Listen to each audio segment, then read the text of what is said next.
Dios les bendiga, hermanos. Abran sus Biblias, por favor, en el libro de los Salmos, capítulo número 126.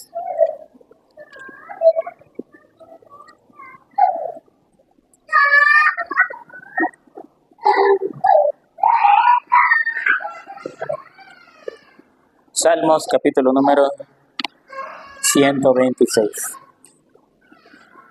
¿Se lo encuentran? Digan amén.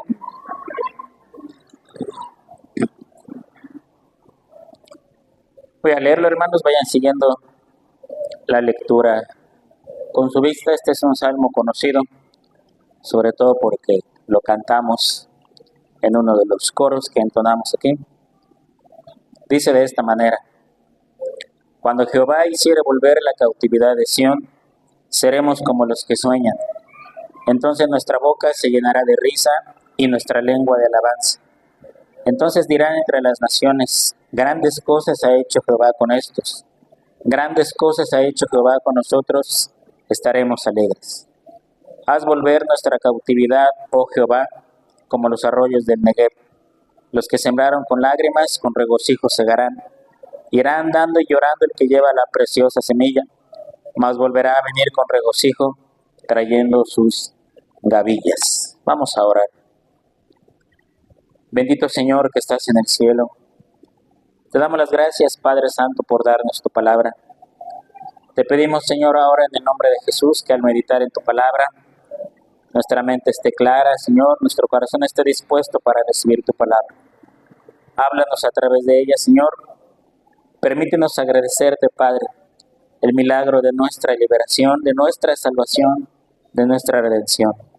Y que hoy gozamos de libertad, Señor, gracias a la obra de tu Hijo en la cruz del Calvario. En el nombre de Jesús. Amén.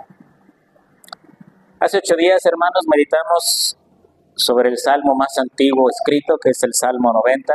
Fue el primero de todos los salmos que se escribieron. Hoy vamos a meditar en este salmo, hermanos, el 126. Este es el último salmo que se escribió. Como les dije ya varias veces, los salmos como están ordenados en nuestra Biblia, no es necesariamente el orden en el que se escribieron. El primero fue el 90 y el último salmo que se escribió es el Salmo 126, este que acabamos de leer. Hay algunos escritores que dicen que este Salmo 126 se escribe 1000 años después de que se escribe el Salmo 1, entonces por eso se considera que es el último de los salmos que se escriben.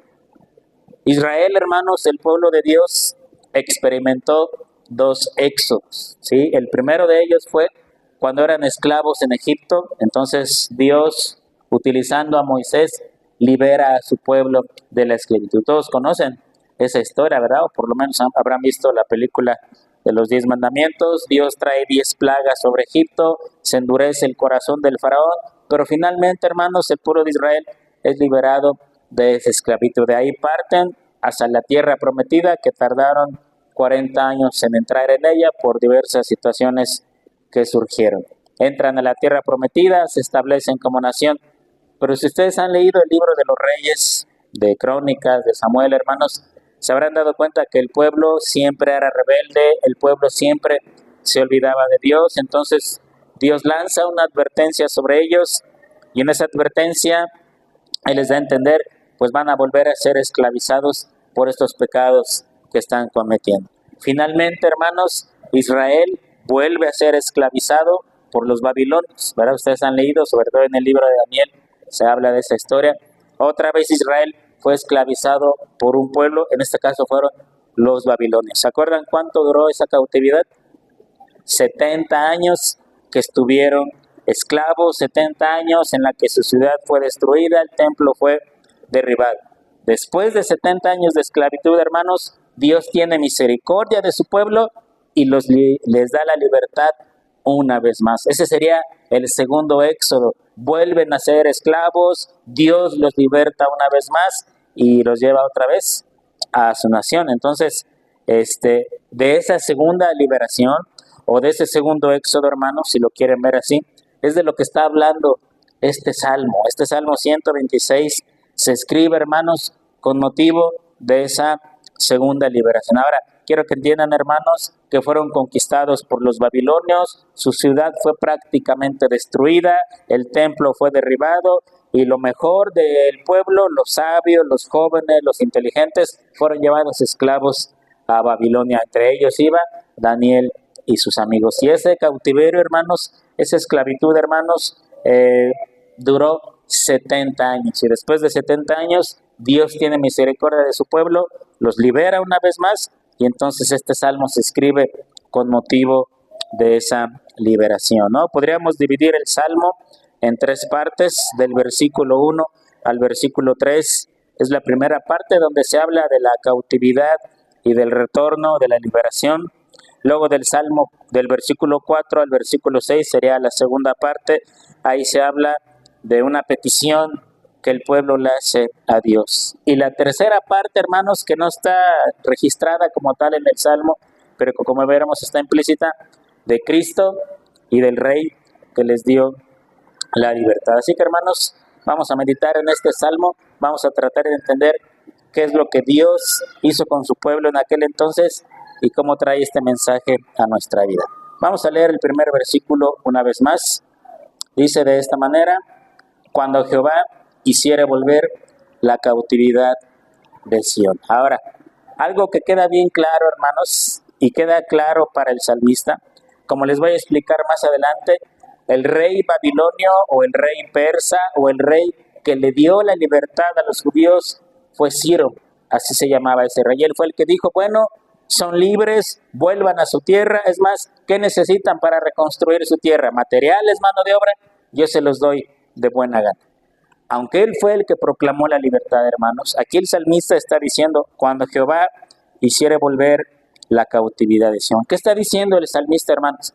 Que el que le iba a dar la libertad a su pueblo, ¿quién iba a ser, hermanos? Dios, ¿verdad? Fue igual que cuando estaban en Egipto. Aunque Dios mandó a Moisés, aunque fue Moisés el mensajero y él fue el que hizo todo el trámite, por decirlo de esa manera, el pueblo iba a reconocer que era Dios el que le daba la libertad, ¿verdad? Hay por ahí un versículo que dice que no es con su fuerza, sino por la voluntad de Dios. ¿Y por qué Dios endurecía el corazón del faraón una y otra vez? Para que el pueblo entendiera, hermanos, que iba a ser Dios el que le iba a dar la libertad. No su poderío, no ninguna otra cosa. Lo mismo ocurre, hermanos, cuando fueron esclavos en Babilonia.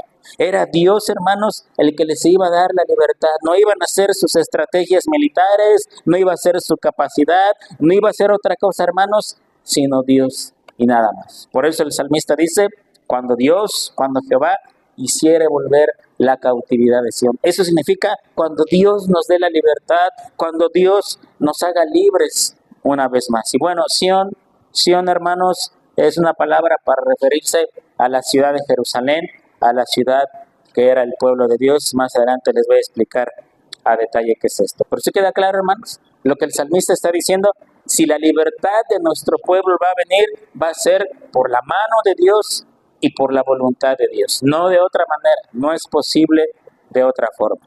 Ahora, al final del versículo 1, esa parte dice, seremos como los que sueñan. Si leemos el mismo versículo en la versión de Dios habla hoy, dice, nos pareció que estábamos soñando. ¿Qué quiere decir, hermanos? Cuando Israel llegó a Egipto, quedaron esclavizados en Babilonia, perdieron toda esperanza, ¿verdad? Por lo menos cuando estaban esclavos en Egipto, pues no tenían nación, no tenían templo, ciudad, no tenían nada. Ser liberados era tenerlo todo. Cuando ya fueron esclavos de los babilonios, ya tenían una ciudad, ya tenían un templo, ya se habían establecido como una nación. Y entonces los babilonios llegan y los hacen esclavos. Su libertad la veían como un sueño. Ellos veían el hecho de ser libres como algo lejano, como algo que jamás iba a ocurrir. Por eso dice, seremos como los que sueñan. Ellos están diciendo, nuestra libertad vino de tal manera que parecía que estábamos soñando, no creíamos lo que estaba pasando, parecía que estábamos como en un sueño. O sea, nunca pensé que queríamos ser liberados, por supuesto, queríamos ser libres, pero nosotros veíamos ese proceso de libertad como algo lejano, que nunca va a ocurrir. Yo no sé si alguna vez a usted le ha pasado que quiere algo en su vida, pero lo ve como lejos, como un sueño, ¿no? O sea, yo quisiera, no sé, tener esto o hacer aquella cosa, pero pues está demasiado difícil. ¿Verdad? Ellos decían así, sí queremos ser libres, sí queremos salir de la esclavitud, pero es imposible. No tenemos nada, estamos esclavizados, no tenemos ejército, no tenemos nada. Si algún día somos libres, lo vemos como un sueño, como algo que jamás va a ocurrir. Y de repente, hermanos, Dios con su brazo poderoso libera a su pueblo, les da la libertad, y cuando ellos ven que eso empieza a ocurrir, cuando ven que se les otorga la libertad y que hasta el rey que los tenía esclavizados les dice, vayan y reconstruyan su ciudad, vayan y reconstruyan su templo, yo les voy a dar material, les voy a dar dinero, ¿qué es lo que necesitan? Yo se los doy. Ellos dicen, parece que estábamos soñando. No creíamos lo que nos estaba ocurriendo. Nuestra liberación vino en un momento, Dios nos la otorgó y dice, seremos como los que sueñan. Sí, hermanos, ese es el sentido del versículo. Primero están diciendo, si un día vamos a ser libres, es por la voluntad de Dios. Y el día que ocurrió, hermanos, ese día que ocurrió, ellos se sentían en un sueño, ellos se sentían en el paraíso, ellos parecía que estaban soñando. Tan grande era su emoción, tan grande era su gratitud hacia Dios, que parece que aquello que nunca iba a llegar, finalmente llegó.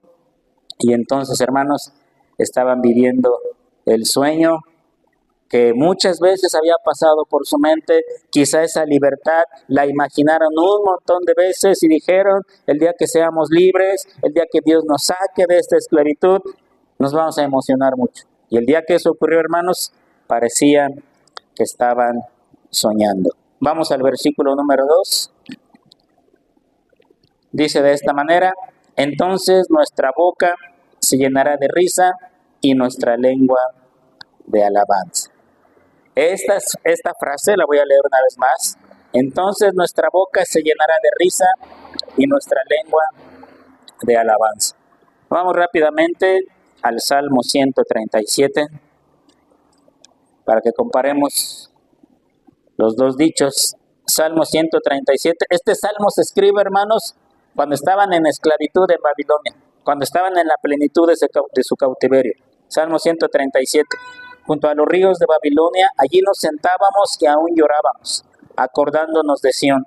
Sobre los sauces en medio de ella colgamos nuestras arpas, y los que nos habían llevado cautivos nos pedían que cantásemos, y los que habían desolado nos pedían alegría, diciendo, cantadnos algunos de los cánticos de Sión. ¿Cómo cantaremos cántico de Jehová en tierra de extraños? Si me olvidare de ti, oh Jerusalén, pierda mi diestra su destreza, mi lengua se pegue a mi paladar, si de ti no me acordare, si no enalteciera Jerusalén como preferente asunto de mi alegría. Regresamos al Salmo 126 y leemos otra vez la primera parte del versículo 2. Entonces nuestra boca se llenará de risa y nuestra lengua de alabanza. ¿Ve el contraste, hermano? Cuando ellos estaban esclavizados en Babilonia, dice que los babilonios les decían, canten los cánticos de Sión, ¿por qué no cantan las canciones de Sión ahorita? Y ellos dijeron, pero ¿cómo vamos a cantar los cantos de nuestra nación si estamos más tristes que nada, si estamos lejos de nuestra tierra, si estamos desamparados? Y luego dice que nunca eso tal ocurre.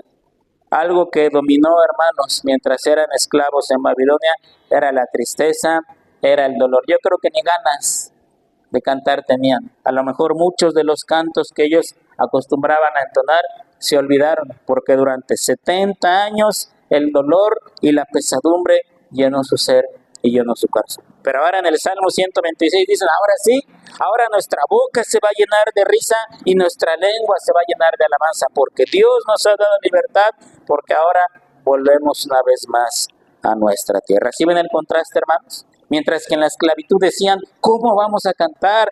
¿Qué ánimo tenemos de cantar? No queremos hacerlo. Es más, estamos en tierra extraña. No hay motivo para cantar. Pero cuando viene su libertad, hermanos, entonces ellos dicen, ahora sí, nuestra boca se llenará de risa y nuestra lengua de alabanza. Eso lo entendemos perfectamente, hermanos. ¿Ha experimentado usted alguna vez una situación o algo en su vida que no le deje ánimo ni para cantar, ni para nada, y usted no quiera saber absolutamente de nada? Y cuando esa situación termina, vuelve la alegría, vuelve el gozo a nuestro corazón. Bueno, pues a ellos les pasó exactamente igual, lo perdieron todo, fueron esclavos 70 años, sentían que su vida no valía nada, pensaban que jamás iban a salir de esa esclavitud, no tenían ánimo de cantar ni de nada, pero cuando llega la libertad a su vida, entonces sí, su boca se llena de risa y su lengua de alabanza. Leamos la segunda parte del versículo 2. Entonces dirán entre las naciones, grandes cosas ha hecho Jehová con estos. Cuando ellos son liberados, hermanos, cuando ellos fueron libres, las naciones que los rodeaban, todos los pueblos que los rodeaban, se maravillaron y dijeron, estos son libres por Dios. No hay otra forma de explicarlo. Eran un pueblo insignificante ante los babilonios, ellos eran nada, no tenían poder alguno. Y la libertad que tienen, hermanos, vino por causa de Dios. Fue tan grande el milagro de su liberación, hermanos. Fue tan grande ese hecho el día que fueron libres que las naciones que los rodeaban quedaron maravillados y dijeron, definitivamente Dios es el que les ha dado libertad. Definitivamente es Dios el que ha hecho grandes cosas con ellos. Amén. Y luego, en el versículo 3, el pueblo eleva una alabanza que dice, grandes cosas ha hecho Jehová con nosotros, estaremos alegres. El pueblo alaba a Dios. El pueblo quizá después de 70 años, quizá habrá existido judíos que sí alabaron a Dios y mantuvieron sus plegarias durante 70 años de esclavitud, pero la mayor parte del pueblo se había olvidado de Dios. Finalmente, después de que son liberados, empiezan a alabar a Dios una vez más y dicen, grandes cosas ha hecho Jehová con nosotros, estaremos alegres. Entonces, hermanos, lo que nos dejan claro estos 3 versículos es que Dios, hermanos, una vez más libera a su pueblo. Dios una vez más tiene misericordia de su pueblo, perdona sus pecados y les da la libertad. Y esa libertad que obtuvieron, aunque como vamos a leer unos versículos más adelante, fue el rey Ciro el que les dijo, son libres, reconstruyan su ciudad. El milagro de la liberación, hermanos, no se lo deben a Ciro. El milagro de su liberación no se lo deben a su ejército, a su poder, a su fuerza, a su astucia, a su inteligencia. El milagro de su liberación, hermanos, se lo deben a Dios y nada más. Para ellos fue como un sueño. Parecía que la cautividad nunca iba a terminar. Parece que fueron esclavizados y muchos pensaron, así nos vamos a morir lejos de nuestra tierra y siendo esclavos de extraños. Y el día que ocurre su liberación, hermanos, parecía que estaban en un sueño. Solamente personas que han perdido todo y luego lo recuperan una vez más, quizá pueden entender el sentimiento de esta nación. Pueden entender, hermanos, que Dios haya hecho ese milagro con ellos. Amén, hermanos. Vamos a leer el versículo número 4 ahora. Y el salmista dice de esta manera, haz volver nuestra cautividad, oh Jehová, como los arroyos del Negev. Lo leo una vez más. Haz volver nuestra cautividad, oh Jehová, como los arroyos del Negev. ¿Qué es el Negev, hermanos? ¿Y por qué el salmista usa esta ilustración? Bueno, el Negev es un desierto y como muchos desiertos es seco, muy seco y es árido. El agua brilla por su ausencia como en cualquier desierto. Pero en el Negev, hermanos, ocurre un fenómeno curioso todos los años y es que cuando es la época de lluvias en las montañas, en los montes que rodean el desierto, cuando es la época de lluvias, el agua se empieza a acumular ahí, entre los montes, entre las montañas. Cuando ya ha pasado la época de lluvias y el agua se ha acumulado lo suficiente, lo que ocurre, hermanos, este es un fenómeno natural, es que el agua de donde se acumuló empieza a desbordarse y empieza a fluir hacia abajo, hacia el desierto. Y cuando esto ocurre, cuando esto inicia, son como hilitos de agua que empiezan así a recorrer el desierto. Son pequeños hilos de agua, pequeños riachuelos, apenas imperceptibles, ¿no? Pero conforme el tiempo avanza y el agua acumulada en la época de lluvias empieza a desbordarse cada vez más, esos hilitos de agua, esos pequeños riachuelos empiezan a crecer, hasta que se hacen ríos caudalosos, que incluso inundan regiones del Negev, que antes estaba seco y totalmente desprovisto de agua. Esos hilitos de agua crecen y crecen hasta que se hace una gran inundación, ¿no? Entonces el salmista está diciendo que nuestra liberación, Señor, haz volver nuestra cautividad como los arroyos del Negev. ¿Qué es lo que estaba diciendo, hermanos? Bueno, como les dije, pequeños riachuelos cruzan el río hasta que empiezan a crecer e incluso inundan algunas porciones del desierto del Negev. El salmista está diciendo, Señor, que así sea nuestra libertad, que a lo mejor al principio unos pocos van a ser los que regresan a Jerusalén a reconstruir la ciudad, pero poco a poco ese flujo de personas va a ir creciendo, ese río, ese hilo de personas va a ir creciendo hasta que en un momento toda la nación entera sea liberada. ¿Sí, hermanos? ¿Sí me explico en la ilustración? ¿Verdad? Entonces el salmista está diciendo, Señor, así como el agua en el Negev, primero son hilos de agua y luego son ríos e inundan el desierto. Señor, que así sea nuestra liberación. Al principio unos van a ser liberados, van a volver, van a empezar, pero con el tiempo todos van a seguir, Señor, hasta que toda la nación sea liberada. Padre, Dios, Jehová, hasta que todo el pueblo sea liberado y ese hilo de gente apenas imperceptible se convierta en un río de gente que vuelva a su tierra y que vuelva a su patria y la reconstruya una vez más. Este es, hermanos, el sentido de esta ilustración. Luego vamos a leer los versículos 5 y 6. Es la misma idea en los dos versículos, presentada de dos puntos de vista. Dice el versículo 5, los que sembraron con lágrimas, con regocijo segarán. Irá andando y llorando el que lleva la preciosa semilla, mas volverá a venir con regocijo, trayendo sus gavillas. Leo el versículo 5 una vez más. Los que sembraron con lágrimas, con regocijo segarán. Bueno, si ustedes leen Esdras y Nehemías, ahí se van a dar cuenta, hermanos, cómo fue el regreso de la cautividad, cómo fue el regreso. No fue fácil por muchas razones. Primero, pues porque todos los pueblos de alrededor se oponían a esa liberación. Incluso muchos les hicieron la guerra y no los querían dejar construir. De tal manera que cuando estaban levantando el muro una vez más, pueden leer en esos libros que estaban listos para la batalla, tenían la espada siempre ceñida porque decían en el momento que los enemigos vengan a atacar, hay que defenderse. Fue difícil su regreso, fue difícil, hermanos.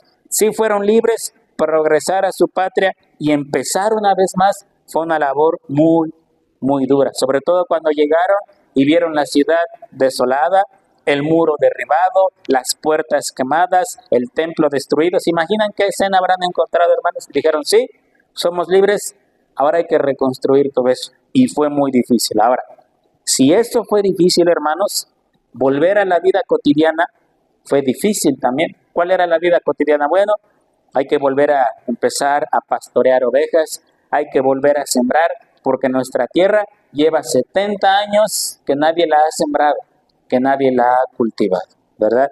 ¿Se imagina cómo se encontraban los campos de Jerusalén, los campos de Sión, después de 70 años que nadie les metió mano, que nadie sembró en ellos? Seguramente la hierba estaba crecida a lo máximo, totalmente destruido el campo, ¿no?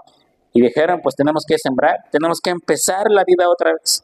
Y seguramente los primeros que empezaron a sembrar después de 70 años, hermanos, lo hicieron con lágrimas. Lo hicieron con lágrimas en sus ojos, diciendo, nuestra tierra estaba abandonada, nuestra tierra quedó desprovista, ahora tenemos que sembrar otra vez. Por cada vez que echaban una semilla, seguramente lloraban, hermanos, por muchas razones. Primero, porque el trabajo era muy difícil, una tierra que había sido desatendida. Segundo, seguramente cada paso que daban les recordaba su esclavitud, les recordaba lo que habían sufrido, todo eso.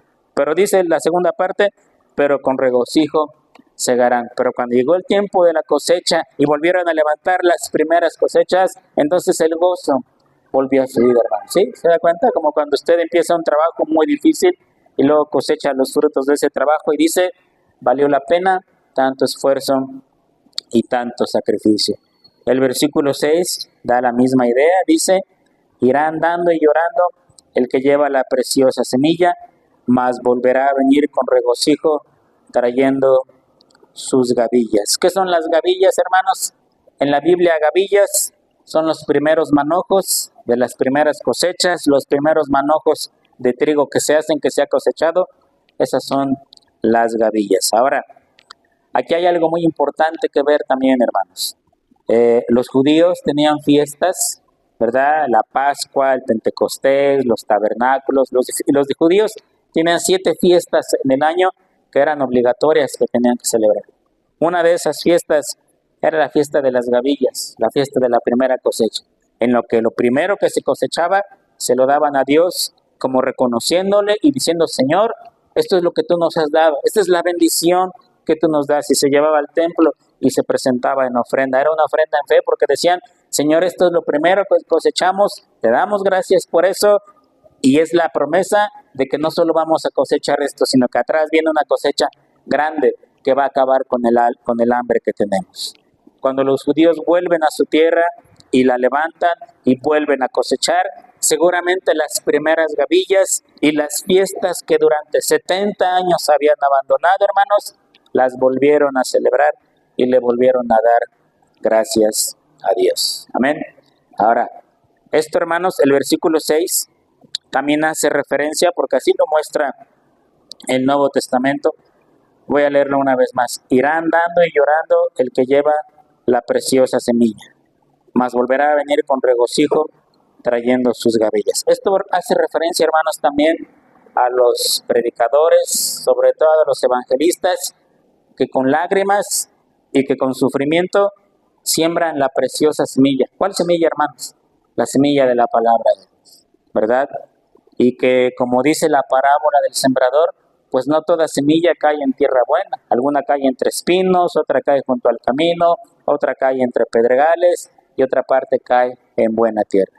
Así pasa con los evangelistas, con los predicadores, que muchos de ellos, sobre todo cuando tienen que abrir brecha donde el evangelio no ha llegado, cuando tienen que ir a predicar donde hay puros inconversos, van llorando y andando, llevando la preciosa semilla del evangelio. Pero cuando la gente empieza a aceptar el evangelio, cuando las iglesias empiezan a establecer, entonces el gozo llena su corazón, porque la palabra de Dios, que es la semilla preciosa, empieza a producir fruto. Amén. Bueno, ahora, hay algo en la Biblia, hermanos, o en la teología más bien, que se llama los tipos de Cristo. ¿Qué son los tipos de Cristo? Los tipos de Cristo son personajes bíblicos que por cosas que hay en su vida se asemejan mucho a algo en el Señor Jesucristo y se les llama tipos de Cristo. Por ejemplo, un tipo de Cristo sería Moisés, porque Moisés llega en el nombre de Dios a liberar el pueblo de Dios. Entonces es un tipo de Cristo porque más adelante iba a venir el verdadero Moisés a traer libertad a todos aquellos que estaban esclavizados por el pecado. Otro tipo de Cristo es Noé. Noé construyó un arca para salvar no a toda la humanidad, sino a unos cuantos de la humanidad nada más. Dicen, más adelante iba a venir el verdadero Noé, que de toda la humanidad, y no con un arca, sino con su cruz, iba a salvar a una parte de la humanidad, ¿verdad? David es otro tipo de Cristo en muchos aspectos. Primero, cuando mata al gigante Goliat, se dice el Mesías de Dios mató a los enemigos de Dios. Más adelante iba a venir el verdadero David a derrotar al enemigo del pueblo de Dios, que es el pecado y Satanás, y lo iba a destruir para siempre. Y aparte David es un rey al que Dios le dice, de tu familia jamás va a faltar quien se siente en tu trono, y Cristo es descendiente de David. A David se le conoce en la Biblia como el gran rey de Israel, pero solamente era tipo, porque más adelante en el futuro iba a venir el verdadero rey de Israel, que es nuestro Señor Jesucristo. Y así, hermanos, hay muchos personajes en la Biblia que se les llama tipos de Cristo, ¿no? Salomón es otro tipo de Cristo, el hombre sabio, pero más adelante iba a venir el más sabio que Salomón todavía. Bueno, ¿qué quiero decir con esto? Siempre que se habla de tipos de Cristo, se habla de ese tipo de personajes. David, Moisés, Sansón, Salomón, Gedeón, Josué, son tipos de Cristo. Rara vez se menciona tipos de Cristo a un personaje fuera del pueblo de Dios. Es más, un rey pagano que no tiene nada que ver con el pueblo de Dios. Les dije al principio de este salmo que el que proclamó libertad a los judíos fue Ciro, Ese rey dijo, no era judío, no era del pueblo de Dios, era pagano de una nación extraña. Sin embargo, por lo que la Biblia dice de él, pudiera ser un tipo de Cristo. Vean en su Biblia, segundo libro de Crónicas. Segundo libro de Crónicas, capítulo 36.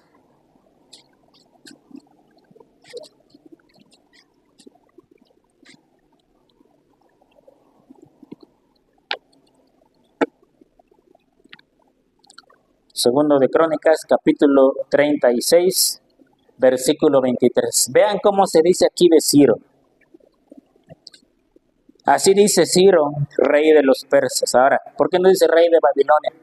Porque los persas tomaron tal poder que incluso los babilonios quedaron sujetos bajo ellos. Y cuando Ciro, hermanos, empezó a gobernar, se convirtió en el gran rey conquistador. Todos le tenían miedo hasta los babilonios y su dominio llegó hasta ahí. Así dice Ciro, rey de los persas. Jehová, el Dios de los cielos, me ha dado todos los reinos de la tierra, y él me ha mandado a que le edifique casa en Jerusalén, que está en Judá. Quien haya entre vosotros de todo su pueblo, sea Jehová Dios con él y suba. ¿Se da cuenta? Ciro está diciendo, Dios me dijo, hay que levantar la casa. Dios me dijo, hay que hacer esto. Ahora vamos a Esdras. Esdras, capítulo 1.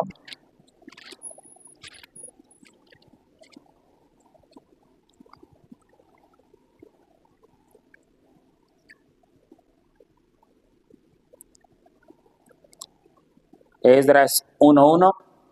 En el primer año de Ciro, rey de Persia, para que se cumpliese la palabra de Jehová por boca de Jeremías, despertó Jehová el espíritu de Ciro, rey de Persia, el cual hizo pregonar de palabra y también por escrito por todo su reino, diciendo, así ha dicho Ciro, rey de Persia, Jehová el Dios de los cielos me ha dado todos los reinos de la tierra, y me ha mandado que le edifique casa en Jerusalén, que está en Judá. ¿Sí? Queda claro, hermanos, que no fue la voluntad de Ciro. Aunque él dijo que esto se llevara a cabo, fue Dios quien puso eso en su corazón. Ahora, el profeta Isaías habla de Ciro y por lo menos le da dos títulos que son sorprendentes. Isaías capítulo 44.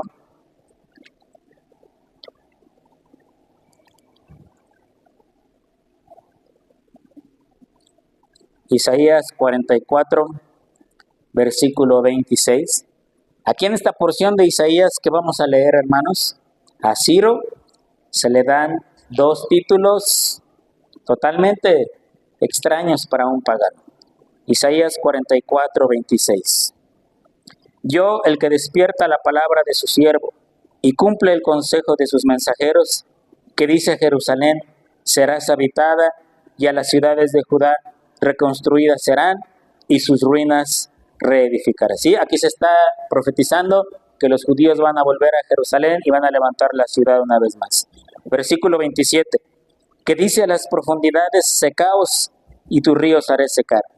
Que dice de Ciro, es mi pastor, y cumplirá todo lo que yo quiero, al decir a Jerusalén, serás edificada, y al templo serás fundado. Capítulo 45, versículo 1, así dice Jehová a su ungido, a Ciro, al cual tomé yo por su mano derecha, para sujetar naciones delante de él, y desatar lomos de reyes, para abrir delante de él puertas, y las puertas no se cerrarán.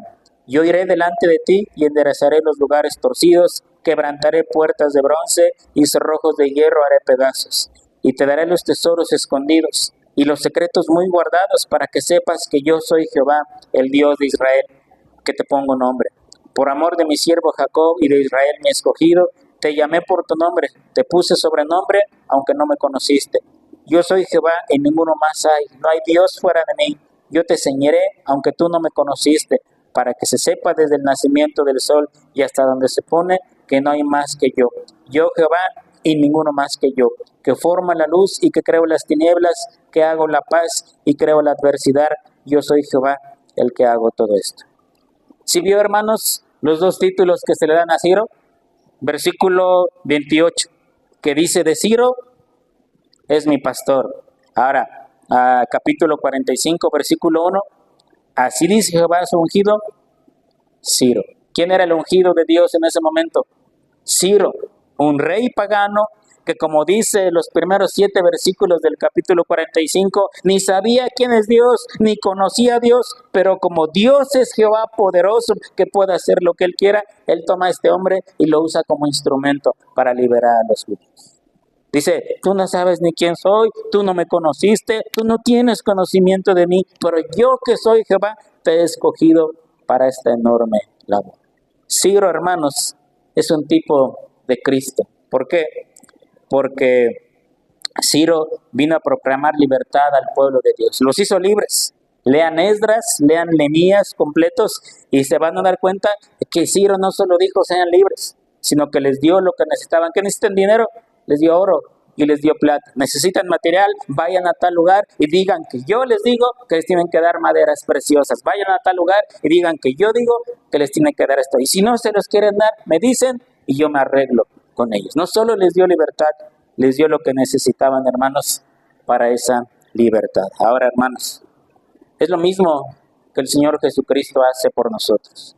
Dice la Biblia que Satanás, el Dios de este mundo, tenía puesto una venda en nuestros ojos y no nos dejaba ver más allá, ¿verdad? O como dice el escritor de Hebreos, durante mucho tiempo el que tenía el imperio de la muerte tenía atemorizada a la humanidad por el temor a la muerte. Y el diablo había establecido su reino y había establecido esclavitud a la humanidad. Pero viene uno más grande que Ciro, incluso viene un libertador mucho más grande que Ciro, más grande que Moisés, más grande que Gedeón, más grande que Sansón, a traer libertad a los oprimidos por Satanás. De tal manera que dice el Evangelio de Juan, el capítulo 8, así que si el Hijo os libertare, seréis verdaderamente libres. Cristo, hermanos, viene a traer libertad a nosotros, viene a traer libertad a nuestra vida. Y de la misma manera que los arroyos del Negev, que al principio son ríos de agua, hilitos de agua, que luego se convierten en grandes ríos, así ha sido con el Evangelio. Al principio, quienes conocieron el Evangelio, 12 hombres nada más. Y ese hilo de 12 hombres, a lo largo de 20 siglos de cristianismo, se ha convertido en un río caudaloso de personas. Y hoy el Evangelio, hermanos, está en todas partes del mundo. Amén. Ahora, tenemos un libertador más grande que Ciro, tenemos un libertador más grande que Moisés, tenemos un libertador más grande que David, que cualquiera de los jueces de Israel. Y ese, hermanos, es Cristo nuestro Señor. Es Cristo, el Hijo de Dios, que trajo libertad a nuestra vida. Ahora, quiero concluir, hermanos, con el siguiente pensamiento. El Salmo 126 es un salmo de liberación, es un salmo de gratitud, es un salmo de gozo, de alegría y de esperanza. Quiero que leamos por último una vez más el versículo 1 del Salmo 126. Salmo 126. Cuando Jehová quisiera volver la cautividad de Sión. ¿Qué es Sión? ¿O dónde es Sión? Sión, hermanos, era una colina donde había una fortaleza muy grande, que estaba dominada por los jebuseos. Los jebuseos fue un pueblo de los que habitaban en Canaán, que le hicieron la guerra a los israelitas. Sión era una colina que estaba en Jerusalén y era dominada por los jebuseos. Ustedes pueden leer en la Biblia que un día David llega, hace la guerra en esa fortaleza y quita a los jebuseos y él se apropia de Sión.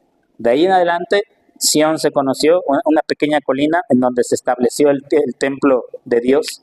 Sión era conocida como la ciudad de Dios, la ciudad del gran rey, la ciudad o el monte del templo. Era como lo máximo en Jerusalén, ¿no? Después de que fue dominada por los jebuseos, David llega, los derrota y toma posesión de esa fortaleza que estaba en Sión. Y a partir de ese día, Sión se conoció como la ciudad de David, como la ciudad del gran rey o como el centro de Jerusalén. Así se conoció, ¿no? Ahora, debemos pensar en esto, hermanos. Sión apenas era una pequeña colina, quizá insignificante, pero que se hizo importante, hermanos, porque ahí David establece el templo de Dios, porque ahí se establece el centro de Jerusalén y se conoció como como la ciudad de David, o como la ciudad de gran rey, o como la ciudad de Dios. El Gólgota, el monte Calvario, también era una colina insignificante que se usaba para usos viles. Pero ahí murió el Rey de Reyes y el Señor de los Señores. Y así como Sión, de ser una colina insignificante, se convierte en un lugar importante y el centro de adoración en Jerusalén, así el Gólgota o el monte Calvario, de ser una colina insignificante, hermanos, también se convierte en algo grande y glorioso, porque ahí muere nuestro Señor Jesucristo, porque ahí entrega su vida, derrama su sangre hasta la última gota, y es la salvación y la gloria para nosotros. Amén. Y ya para terminar, hermanos, leo el versículo 6 una vez más del Salmo 126. Irá andando y llorando el que lleva la preciosa semilla, mas volverá a venir con regocijo trayendo sus gavillas. ¿Cuántas veces, hermanos? No son pocas. ¿Cuántas veces nuestro Señor Jesucristo lloró sobre la ciudad de Jerusalén? Al verla entregada a la idolatría, o al verla entregada a un falso judaísmo, porque cuántas veces debatió con los fariseos, con los escribas y con los sacerdotes, porque vivían aparentemente bajo la ley de Dios, pero la ley de Dios estaba lejos de su corazón. Y les dijo: sepulcros anclados, hipócritas. ¿Cuántas veces discutió con ellos? Y justo antes de ser crucificado, cuando entra gloriosamente a la ciudad de Jerusalén y va en el camino y la ve de lejos, y dice la Biblia que se pone a llorar. Y dice: ay, si tú supieras quién es el que te visitó, si tú supieras quién es el que va a dar su vida por ti, otra sería tu historia. Y Jesús, hermanos, lloró sobre la ciudad de Jerusalén. Y por lo menos los 3 años y medio del ministerio público de nuestro Señor Jesucristo se dedicó a sembrar la semilla del Evangelio, y seguramente, hermanos, lo hizo con tristeza y lo hizo con mucho dolor. Pero ¿qué dice la otra parte del versículo?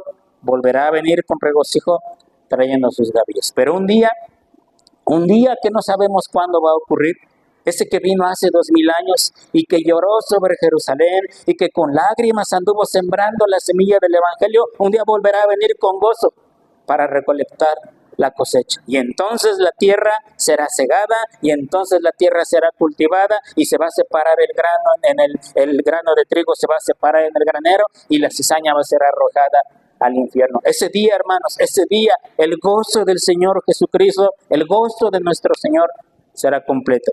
Isaías en el capítulo 53 dice de esta manera: cuando haya puesto su vida en expiación por el pecado, verá linaje, vivirá por largos días, y la voluntad de Jehová será en su mano prosperada.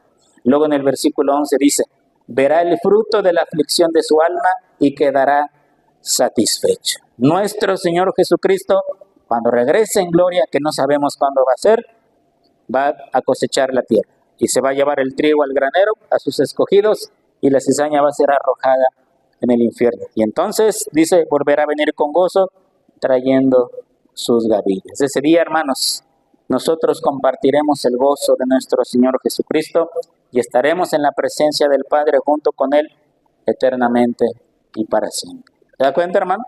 El que antes vino llorando, trayendo la semilla, y que lo rechazaron, y lo escupieron, y lo humillaron, y lo crucificaron, volverá a venir con gozo y recogerá su cosecha y sus gavillas, y nosotros estaremos con Él eternamente y para siempre. Así que, hermanos, muchas razones tenemos para darle gracias a Dios por nuestra libertad. Nuestra libertad del pecado era imposible humanamente hablando. Nuestra libertad era algo imposible. Y el día que ocurre es como un sueño, gracias a nuestro Señor Jesucristo. Vamos a orar. Te damos gracias, Padre Celestial, por haber enviado un libertador más grande que cualquier libertador que haya pisado este mundo. Gracias por enviar a tu Hijo a morir en la cruz del Calvario. Y que gracias a Él, Señor, hoy somos libres, verdaderamente libres, porque tu Hijo nos ha libertado. Y así como un día trajiste libertad sobre tu pueblo, después de años de cautividad, también has traído libertad a nuestra vida. Grandes cosas has hecho en nosotros. Grandes cosas haces en nosotros, Señor, y seguirás haciendo, y por eso estaremos alegres. Te alabamos y te glorificamos, Señor, porque eres el Dios eterno y poderoso. En el nombre de Jesús. Amén. Dios los bendiga.